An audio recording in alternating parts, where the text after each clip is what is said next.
Olá, bom dia, boa tarde, boa noite, depende da hora que você vai assistir o nosso vídeo, você se sinta cumprimentado.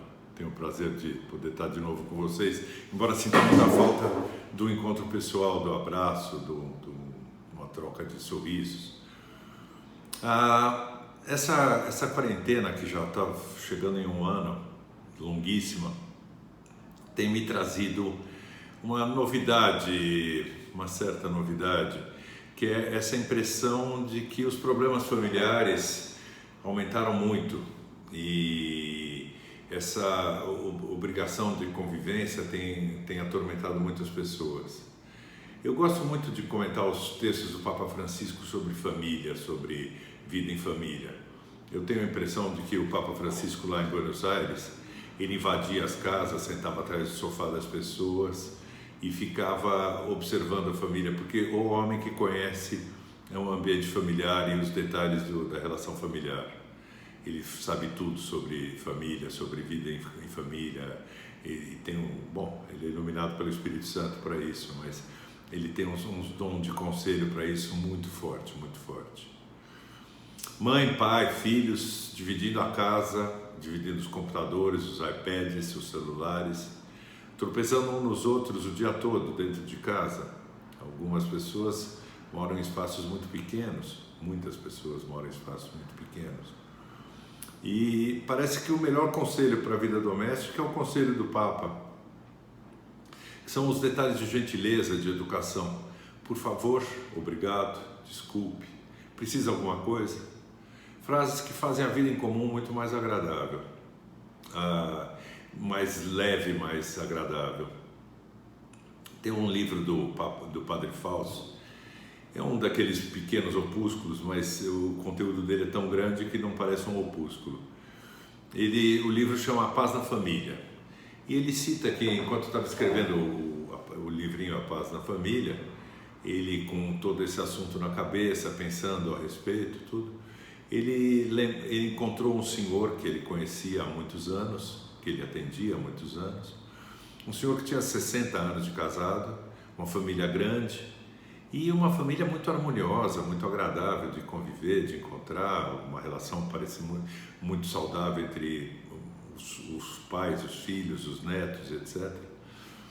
E daí ele falou, teve a ideia de perguntar para esse senhor o que salvou essa família, por que a relação dessa família era tão boa. Ele esperava uma dessas respostas meladas, tipo, o amor que nos une, o encanto das pessoas, a beleza da minha mulher, blá. Não, a resposta dele foi muito mais objetiva. A urbanidade. Nós, em casa, temos uma relação de urbanidade um com o outro. Essa resposta, assim, o Padre Francisco comenta muito porque ela foi excelente, né? Eu acho que para esses tempos que nós estamos vivendo agora, talvez, assim, precisando usar mais meios eletrônicos, a gente podia prestar atenção naquele colega de grupo, né? Todo grupo, eu tenho grupo do colégio, da faculdade, da família. Em todo grupo tem uma pessoa muito gentil, muito sensível, que logo que você posta alguma coisa, ela agradece, se ela já viu o conteúdo, ela faz um comentáriozinho, e essa delicadeza dele te faz sentir útil, te faz sentir de verdade no grupo, te faz sentir de verdade participante ativo do grupo.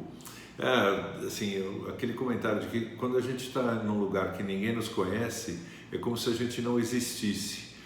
Na vida eletrônica eu acho que funciona da mesma maneira. Se eu faço 10 comentários no grupo e ninguém responde nenhum, eu vou desistir de postar porque não estão me vendo, não estão me levando a sério, não estão gostando das minhas postagens. Eu vou encher a cabeça de problema, mas de qualquer maneira eu vou parar de postar porque não está funcionando, né? Esse amigo que põe obrigado, caro fulano, pelo texto, obrigado, caro fulano, pela piada, obrigado, caro fulano, pelo desenho, que música linda, tal. Ele nos dá muito prazer, ele nos dá a urbanidade da eletrônica, né? Para ficar em casa, em família, nós precisamos vigiar nossa casmurrice, nossos maus humores, nossas impaciências.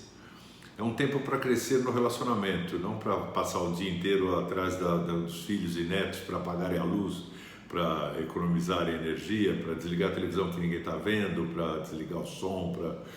Não, tudo isso pode ser bem feito desde que não seja de uma maneira casmurra, chata, desagradável. É um tempo em que temos que melhorar não só no relacionamento, como melhorar como pessoa, né?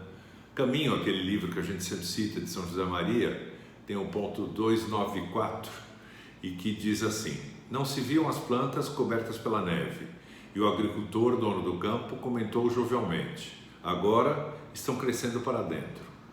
Pensei em ti, na tua forçosa inatividade. E diz-me uma coisa, também cresces para dentro?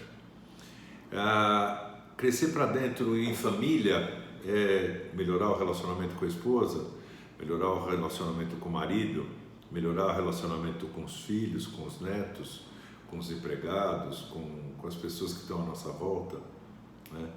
Com o porteiro do prédio, com o manobrista, fazer com que essas pessoas se sintam gente, se sintam bem, né?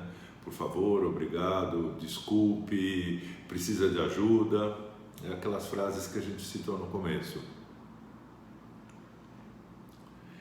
O principal, e também a causa de todos os demais defeitos, o defeito do relacionamento é o orgulho, né? Quando a pessoa é orgulhosa, ela não cede, ela não vê o outro, ela não percebe que pode estar incomodando ou que não está se preocupando, tal. Tem um livro maravilhoso que eu li há muitos anos atrás, do Gustavo Corsão. Gustavo Corsão era um engenheiro que, a partir dos 50 anos, resolve escreve romances maravilhosos. Ele só foi proscrito porque ele era muito de direita e a USP condena todo mundo que é de direita, então ele não existe na literatura brasileira. Mas ele foi aplaudido na época como um dos grandes romancistas do Brasil, né? Ele tem um livro chama A Descoberta do Outro. Ele diz que a descoberta do outro para ele foi muito importante na sua conversão. Ele se converteu quando ele descobriu que o outro existe e é importante. E ele conta uma discussão entre dois tios dele, o tio e a tia, que estão numa discussão acaloradíssima sobre onde ficaria a sapataria de uma rua central da cidade, né? Se entre a loja disso, daquilo e tal. E os dois discutindo, não, fica da direita, não, fica à esquerda, não, fica depois da farmácia, não, fica antes da farmácia, fica em frente à farmácia, uma discussão boba dessas que não tem nenhuma importância, até que naquela época alguém teve a brilhante ideia de pegar a lista telefônica e localizou que a sapataria ficava exatamente no ponto em que o tio estava dizendo. Aí o tio, mostrando a palma da mão, assim, arrogante e etc., falando, tá vendo? Eu conheço aquela rua com a palma da minha mão. Que importância tem saber se a sapataria fica direita ou à esquerda, em frente ou do lado da farmácia, né? Mas isso foi a causa de uma discussão amarga, que só amargou os ânimos e tal.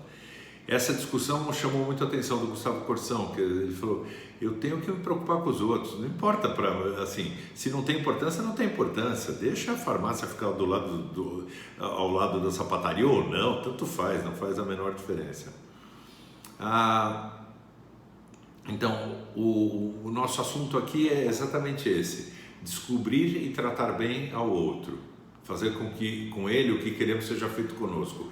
É óbvio que é uma verdade conhecida, mas muitas vezes não é praticada, que assim, devemos fazer ao outro aquilo que queríamos que fizesse conosco, né? Esse trato com o outro deve incluir nossa aparência, nosso humor, nossa urbanidade. Nós engordamos, nós ficamos desleixados com a aparência, barba por fazer, cabelo sem corte, cabelo sem tinta no caso delas, a casa em desordem, panelas ao invés de travessas para servir a comida, simplificando o que vai ser feito, menos louça para ser lavada, né? Tudo isso, ou pior ainda, poder estar todo mundo comendo no sofá, né, diante da televisão, filhos, pais, etc. Ou cada um no seu celular, ou cada um no seu quarto. E isso assim, destrói a relação. Quer dizer, a gente precisa se preocupar com a aparência. Se engordamos, precisamos começar a emagrecer. Se andamos bebendo muito, devemos diminuir a bebida. Se estamos desleixados, devemos nos preocupar, né? Fazer a barba, cabelo, cortar o cabelo, pintar o cabelo, etc., né? Agradar o outro, que o outro tenha prazer de nos ver, de nos olhar, né? Durante a Guerra Civil Espanhola, 1931, 32, São José Maria ficou muito tempo na Embaixada de Honduras, muitos meses, junto com muitos mais, eram vários, acho que perto de 10 pessoas, numa salinha pequena. E São José Maria é muito preocupado com a vida interior de cada um, com a vida pessoal de cada um, e para estimular uma vivência cristã daqueles dias, ele foi ensinando para as pessoas: bom, vamos lá, 1 hora por dia estudando outra língua, 1 hora por dia lendo não sei o quê, vamos estudar, vamos crescer. E ele escreveu um texto para os seus filhos, em que ele dizia: a minha vida é agora tão monótona, disse aos que acompanhavam numa meditação de julho. Como conseguirei que frutifiquem os dons de Deus nesse descanso forçado? Não esqueças que pode ser como os vulcões cobertos de neve. Por fora, sim, poderá cobrir-te o gelo da monotonia, da escuridão. Parecerás exteriormente como que atado, mas por dentro o fogo não deixará de te abrasar, nem te cansarás de compensar a carência de ação externa com uma atividade interior muito intensa. É a frase que a gente deve repetir sempre, né? E nessa época muito mais: se a vida te der um limão, faça uma limonada. Podemos sair melhor dessa longa temporada, podemos buscar mudanças de comportamento, ler bons livros, crescer em amor a Deus, aumentar nossa espiritualidade. Tudo isso anda junto. Precisamos criar um clima positivo ao nosso entorno, deixar o ambiente leve e agradável.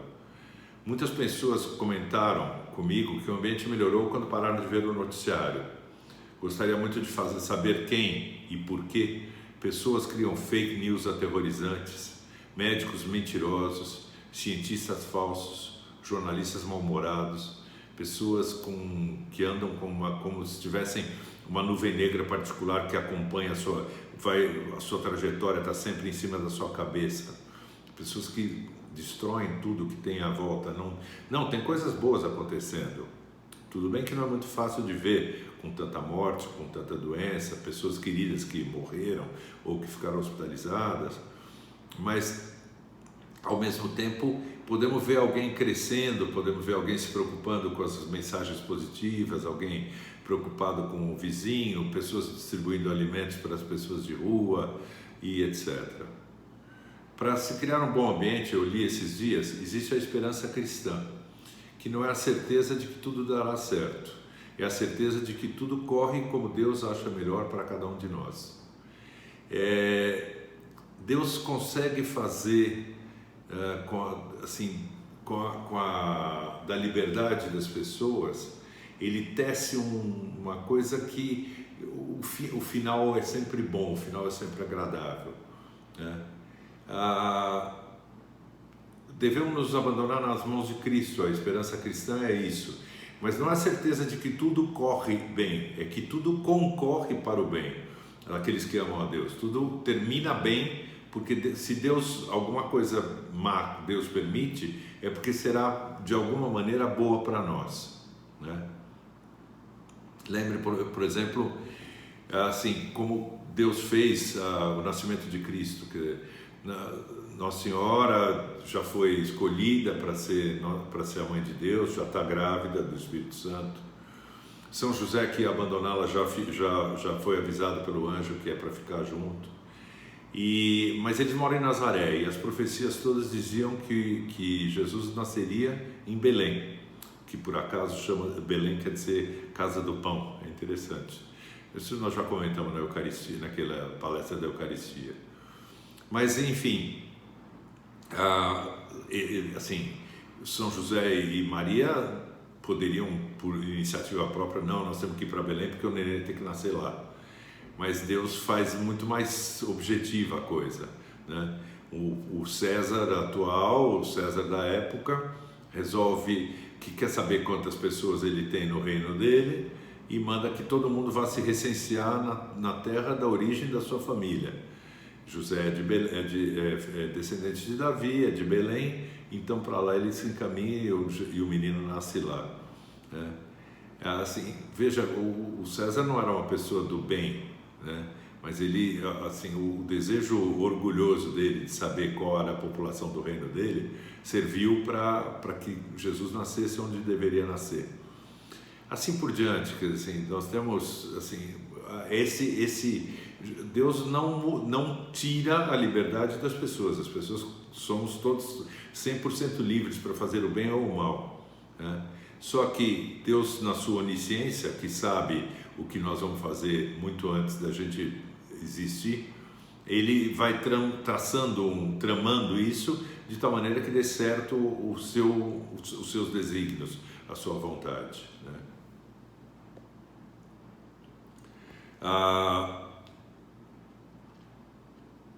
O resultado dessa trama toda é que Deus vai nos encaminhar para o céu, desde que a gente permita, desde que a gente queira, né? Então, vamos melhorar na nossa relação, vamos crescer para dentro, vamos manter o calor aceso do vulcão coberto de neve, vamos crescer para dentro como as plantas crescem enquanto estão cobertas de neve, vamos crescer como pessoas, vamos descobrir no outro o nosso sentido de vida, o sentido da nossa vida, seja fazer o bem para o próximo, especialmente próximos são os nossos familiares, tá? Um grande abraço a todos, até logo.